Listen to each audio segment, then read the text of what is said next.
and card collectors of all kinds. You may have noticed I'm in a little bit of a different setup today. What's going on, you ask? That's going on.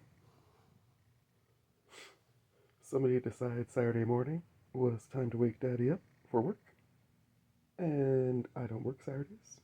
So, yeah, basically, in a nutshell, I was going to play some cards, but Kaiba has decided this is his spot, and he is determined to keep this spot no matter what. So, it is what it is.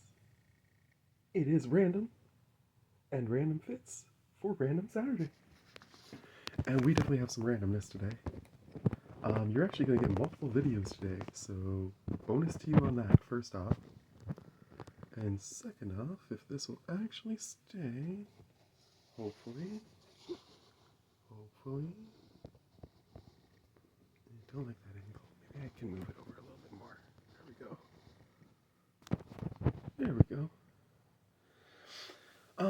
Yeah, I actually made a video on Thursday that I was going to publish yesterday, but that video contained a rather large rant against Konami because this week, side story, Konami decided that they were going to change the rules for their older formats for things like Time Wizard and Edison. And what they decided they were going to do is that those types of games were now going to be played by the new rules that apply to cards.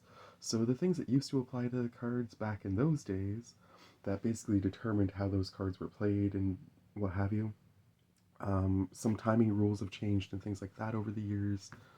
Some of the cards have been errataed, and as such, to switch to new today's rules and apply today's rules to that game would completely destroy that game. And all the Yu-Gi-Oh community was up in arms. I don't have a huge dog in the fight per se because I don't play Yu-Gi-Oh anymore, obviously. But I do still have my massive Yu-Gi-Oh collection sitting over on the shelf. Um, People have encouraged me to try Edison and to try Time Wizard and things like that because they think I'll really enjoy it. I've never actually gotten around to. Basically, I don't want to destroy any of my old decks in order to make Edison decks, but I would kind of have to if I wanted to build something really good. And to keep track of what I took from each individual deck that I already made so that I could return them after I play and things like that would just be very time consuming, so I've never really bothered. But the point of the video was to do a whole bunch of random things. I was going to, one of them was that rant. Another one was to address some concerns I have about the pug. Kaiba has been having a hard time with the heat up here, and I was looking for some tips from any of you guys who have pugs for how you cool your pugs down. Um, for people who don't have pugs, their smushy faces make it actually really hard for them to cool their bodies compared to regular dogs. And they already have respiratory issues because of their smushy faces, so those two things combined really make summers difficult. I got him one of those gel pads, but he isn't super keen on using it yet. I also have one of those like cooling harnesses, but he hates being wet, so unless we're like outside playing in the splash park, he loves that. But beyond that, like he doesn't like baths, he doesn't like anything like that. So, um, any tips you guys have to help with the pug would be great. While I was discussing the Konami thing, which Konami decided to walk back their decision, I guess, yesterday, or possibly on Thursday after I'd already made my video and went to bed. So, either way, kudos to Konami for actually doing something positive for the community. Even though you kind of, broke the shit in the first place, at least you put it back together properly. So, I'll give you a thumbs up for it because there's a lot of people who were really, really upset, and speaking from experience, I know exactly what that's like, so I'm glad that you made the proper decision there. The other thing we did the other day was two things. First, we, while I was doing my rant, I of course opened a couple packs. The packs that I opened for shits and giggles were Unfinity. So I figured since that video is lost to ether, because I'm not going to publish that video now that the rant is kind of pointless and the rant took up like at least half that video, I'm just going to show you the cards that we pulled, and then I'm going to do the other thing that did the other day, and basically just kind of try and do it from. I'll probably make it its own separate video, but so maybe you'll get 3 videos today. Craziness. Very popular day. Anyways, the other thing I did was a product review of the Sidewinder, and yeah, maybe I'll tack that on at the end of this video still. What the hell? Why not? Anyways, um, so I got these cards from the packs of Unfinity. Um, I've mixed up the order now, so I can't tell you what came in which pack. But yeah, I just thought I'd show them to you and see if you guys had any interest. I have like about another dozen packs of Unfinity that I eventually plan to open for some random Saturday content. So pretty good times, hopefully. And I do want to build an Unfinity deck at some point, just for shits and giggles. So we got Roxy, Publicist to the Stars. She's pretty cool. She has flying. Her power is equal to the number of permanents you control that have an art sticker, and anything in your graveyard that has an art sticker. So essentially, that's what I had. When I first started opening them, I wasn't really sure what the point of these were, but I guess you put these on to help with Roxy, so that makes sense. Um, and whenever she enters the battlefield, you get to put 2 art stickers among 1 or 2 different non-land permanents you control, which is pretty good. Or that you own, sorry. Not that you control. Exchange of words. I think I had them in piles of what was playable and non-playable, so we're going to probably see all the playable cards first and the acorn cards second. When it enters battlefield, choose 2 target creatures for as long as this thing remains on the battlefield. They exchange their text boxes. So basically, this card is the blue version, one-time version of Deadpool.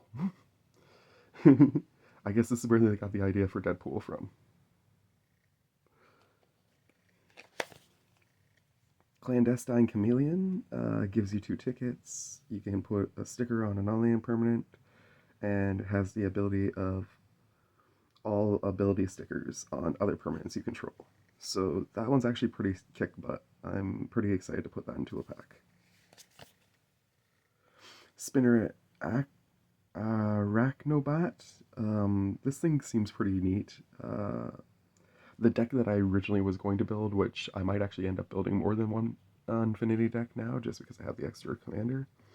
But the original one I'm going to build is green and black, and yes, it is the one you're thinking of. I can't remember the exact name of it, but like the Ultimate Gamer or something like that. I have a shiny version of that, and I basically wanted to get all this stuff so I could build that. But there's a lot of really neat cards in this set, so I might build a couple decks. Big Winner has Trample as long as you control a sticker, so that one would go really well in Roxy. These ones with the names are the ones that I think are weird. I don't really get the point of putting the name on except for whatever benefit you get off the individual card. So in this case, this one actually isn't bad, because as long as the card the name you pick has a bunch of vowels, you're going to put a bunch of +1/+1 counters on this guy. And he has Trample, so that's not bad. Dissatisfied Customer, Flying Haste. When it enters the battlefield, you roll a 6-sided die, and if the result is 3 or less, you lose that much life, which kind of is a downside, but you are getting something relatively decent for 2 or for 3, so. Seasoned Buttoneer, you get to open an attraction. Park Bleeder, you get to get a ticket, and you can put a sticker by paying white and tapping it, so that's pretty solid. Unfortunately, that won't go in either of the decks that I'm currently looking at building, but maybe there's a 5-color commander in this nonsense that I can actually build. Who knows? Finishing move, that one actually looks pretty good. You get 2 tickets, and then basically you're going to do the one-sided fight thing. Electrocute, you get to do 2 damage, and then you're going to, if you roll a 6 this turn, you can cast this card from your graveyard and then exile it. So it's basically a flashback if you roll a 6 in your turn. This guy has lifelink if you have a sticker. And this guy has flying as long as you have a sticker. These are the pretty lands we pulled this time around. We got a nice plains. I don't think we got either of the expensive ones. We got the plains and we got a nice island. I mean, these are still both worth like $1.50 or $2 Canadian, which isn't bad for me. I mean, those are... But mostly I just like the artwork. I really would like to pull the planet one, though. If I could pull the planet one, that would be sweet. These are all the ones with acorns. I'm hoping this isn't supposed to be an acorn one because of the hollow sticker down there, but I'm not really sure. I know the acorn for sure means that I can't play it unless I get permission from somebody or what have you, so these ones are all non-playable ones, but they're all equally funny. He stores 6-sided dice and gets a +1/+0 for each result stored on him, but you can only store a result on him once, so if you roll a 3, you put the 3 into him, he deals 1 damage to anything without a hat. Apparently that could include players if they're not wearing hats, I guess. And then he gets buffed for it, essentially. Alpha card enters the battlefield. You choose a letter. Untap target permanent whose name starts with the chosen letter. That's a funny one. I like Park Map. Search your library for a land that doesn't have the same art as a permanent you already control. I think that one should be actually playable, to be perfectly honest. I don't know why that one's an acorn. Impounding Lotbot. I did the voice for it last time. Let's see if I can do it again. When impounding Lotbot enters the battlefield, you may say, "Incarcerate," in a robot voice. If you do, you exile a target artifact or enchantment until this thing leaves the battlefield. It's pretty solidly stacked, so I mean, that's a decent one. Reveal standard procedure from your hand. Choose an instant or sorcery with mana value 3 or less currently legal in standard format, and this thing becomes that. That's a little crazy. I'm wondering if that one's actually worth a little bit of cash, potentially. Because that seems like a really freaking wild card. But again, it's acorn, so probably not. Ticking Mind Bomb. This one's kind of funny. You can't speak or indicate any specific creature. You have to get somebody outside the game to choose the creature you don't control, and then this thing deals damage equal to twice the number of robots to that person, to that creature, which is funny. An incident has occurred. This one again seems like I don't really know why this is an acorn one, except for probably the bottom line of text. I think is what screwed it over. Destroy target creature with flying. Destroy target attraction. You can do either or both, and then if you apologize, you get 3 life. I think that's probably the reason why, but... Amped Up, 1 less for each electrical socket in a wall or floor you can see from your seat. That's pretty funny. I like that one, actually. And then +3/+0 and gains haste. Bar entry, destroy target creature with power 4 or greater. Destroy target creature with any part of its head higher than the bar. So basically any of the ones that are like full border or no border, full arts, I think they would all get damaged by this, but I'm not sure. And then we just have our attractions and our stickers, which, to be perfectly honest, is the main reason I was trying to get this stuff, is because I need attractions for my Ultimate Gamer deck. So I like that each of these packs, I'm opening draft packs, by the way. I don't have set boosters or collector boosters. I'm not paying $25, $30 for a pack that 50% of the cards are fake. But I will pay $5 for a pack that's 50% fake. You can say that's kind of silly, but I still think that this is a worthwhile investment at that level.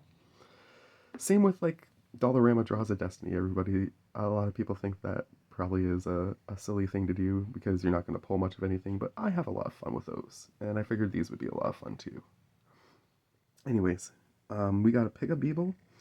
When you visit, you roll a 6-sided die, put a number of luck counters on pickup Beeple equal to the result, and then you get a treasure token. Then if there are 6 or more counters on him, you claim the prize, and that is to get 2 treasure tokens, and then you have to sacrifice this and open up a new attraction. I don't like that you have to sacrifice it at the end of it, but it is what it is. As far as I know, there's no way to get attractions back from the attraction graveyard, whatever that's called, but I think you need 20 of them for an attractions deck. And I pulled 6 different ones, if I remember correctly. At least 4 different ones. I think there's 2 per pack, but it could have been 3. Tunnel of Love, choose an opponent, they choose a creature they control, then you choose a creature you control. You can exile those creatures, and if you do, return them to the battlefield, but if not, they fight each other.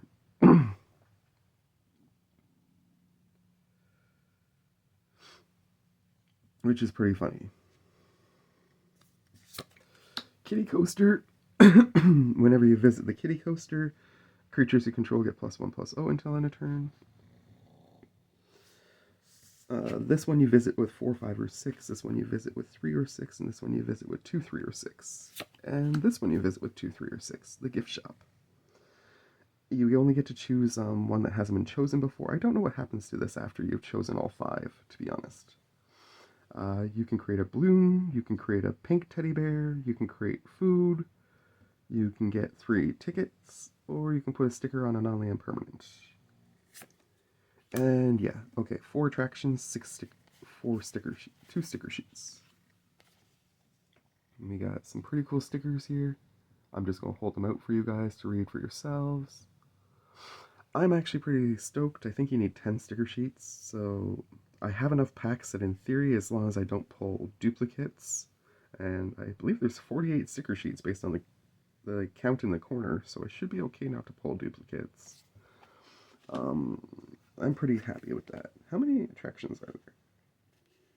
There's no way there's 244. That must be the entire set. Yeah. Okay. And then we got a clown robot and a treasure token. Both of which I actually thought had some pretty neat artwork. Alright. I think I'm going to cap this video there, and then I'm going to do the product review separate, just so I can organize them nicely on my channel. But yeah, so that's what you guys kind of missed from Thursday, which is why when you hear the video on Sunday and I talk about like the video that I had made earlier that day, that's the video you're missing, and now you're all caught up. Much love to you all from me. You take care. I will see you in like 5 minutes when I make the next video. Bye!